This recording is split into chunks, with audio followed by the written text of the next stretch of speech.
ஒரு மனிதன் ஒரு அறைக்குள் செல்கிறார். அங்கே 2 கதவு இருக்கு. ஒரு கதவுக்கு பின்னால் நிச்சயம் மரணம், மற்றொரு கதவுக்கு பின்னால் விடுதலை. அந்த டோர்ஸ் கிட்ட 2 கார்ட்ஸ் இருப்பாங்க.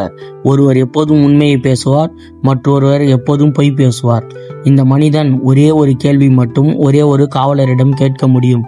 அந்த ஒரே கேள்வியால் எது விடுதலைக்கான கதவு என்று அந்த நபர் கண்டுபிடிக்க வேண்டும். அப்படி அந்த நபர் என்ன கேள்வி கேட்க வேண்டும்? ஒருவர் உண்மையை பேசுவார், ஒருவர் பொய் பேசுவார். ஆனால் யார் உண்மை பேசுவார் என்று அவருக்கு தெரியாது. அவருக்கு ஒரே ஒரு சான்ஸ் தான். நான் ஒரு க்ளூ சொல்றேன். அவர் கேட்க வேண்டிய கேள்வி, உண்மையோ பொய்யோ பேசினாலும் இருவரும் ஒரே கதவை குறிக்கும்படி அவர் கேள்வி இருக்க வேண்டும். ஆன்சரை கெஸ் பண்ணி கமெண்ட்ல சொல்லுங்க. Time starts.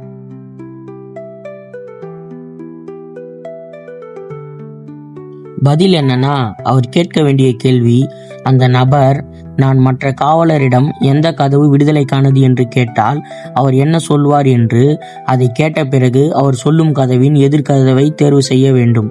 அந்த நபர் சப்போஸ் உண்மை சொல்லும் காவலரிடம் கேட்டிருந்தால் அவர் எப்போதும் உண்மைதான் சொல்வார்.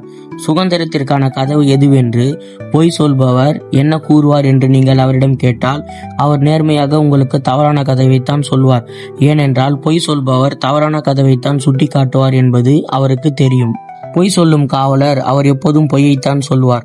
அவரிடம் சுதந்திரத்திற்கான கதவு எதுவென்று உண்மை சொல்பவர் என்ன கூறுவார் என்று நீங்கள் அவரிடம் கேட்டால் அவர் உண்மையை சொல்பவர் சரியான கதவை சுட்டி காட்டுவார் என்பது அவருக்கு தெரியும்.